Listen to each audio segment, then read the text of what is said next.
After barely surviving the Middle Ages, aka the Dark Ages, an era decimated by the infamous Black Death, Europeans saw the dawning of a new epoch celebrating ancient Greco-Roman ideals. This rebirth came to be known as the Renaissance, launching an intellectual and cultural movement that would forever change the world. Number 10. Body of work. Leonardo da Vinci and Michelangelo are deservedly worshipped for producing some of the most divine artwork ever created. As perfectionists, both men obsessed over the most granular details, especially regarding the human form, in which they dissected cadavers to understand human anatomy better. Unlike modern autopsy procedures that involve well-preserved subjects, slicing up stiffs in the 16th century was a rather ghoulish affair. Not to mention the rank odor of rotting flesh. It was also illegal, but this didn't stop these trailblazing artists from pursuing their craft, revealed in masterpieces found in top museums all over the world. Number 9. Wicked smart. Although the Renaissance exalted the virtues of ancient humanities, several new vernacular languages began to replace traditional Greek and Latin. Renowned Italian poet Dante Alighieri played a fundamental role in this paradigm shift with his landmark epic poem, Divine Comedies, an allegorical and somewhat biographical journey through hell, purgatory, and paradise. Until the 14th century, literature had been typically reserved for only the elite echelons of society. Dante changed all that, writing in his native Tuscan dialect, which allowed him to reach a much wider audience while pioneering a type of proto-slang. Dante is often referred to as the supreme poet and served as a major influence for a phalanx of writers such as Geoffrey Chaucer, William Butler Yeats, and T.S. Eliot. The legendary Florentine also impacted the form and structure of poetry itself by inventing terza rima, an interlocking three-line rhyming scheme. Number 8. Gutenberg. His invention is widely considered the most important innovation of the second millennium. In the mid-15th century, Johannes Gutenberg, a German inventor from the city of Mainz, introduced the concept of the metal movable type printing press to Europe. Sadly, he would die broke despite revolutionizing communication and fostering literacy among the masses. Gutenberg's first book ever printed using his invention was the 42-line Bible, published around 1455, but shortly afterward, one of his business partners sued him for unpaid loans. This dispute forced Gutenberg into bankruptcy, and eventually he lost his entire print shop, including the famed printing press. Today, his immeasurable contribution is honored at the Gutenberg Museum in the entrepreneur's former hometown. Among the numerous permanent exhibits are Gutenberg's workshop and 2 original Gutenberg Bibles. Number 7. Menagerie de Medici. It's been said that money can't buy happiness, but it can buy a hell of a lot of other things, like a zoo.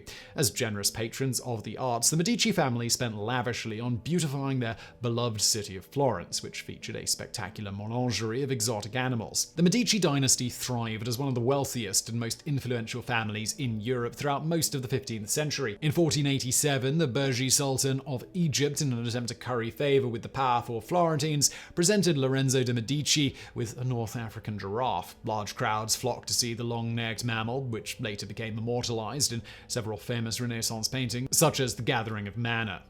Number 6. Fashion icon.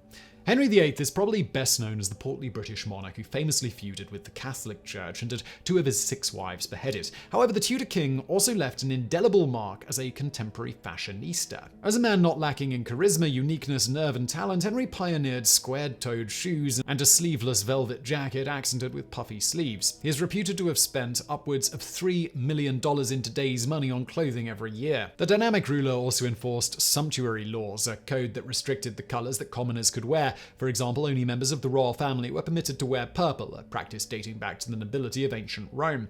Number 5. Holy hell. As head honcho of the Catholic Church, the Pope shoulders a tremendous amount of responsibility. Alexander VI dealt with these extreme pressures by blowing off steam at extravagant orgies and having his enemies whacked. He also fathered at least half a dozen illegitimate children by several different women. Born Rodrigo Borgia into a Spanish family of modest means, the future pontiff managed to scheme, steal, and bribe his way into the Vatican. At the time of his death in 1503, the name Borgia had become a byword for immorality and corruption. His reputation for indulgence and vice later prompted Julius II to famously say, "I want to live in the same rooms as the Borgias lived." He desecrated the Holy Church as none before.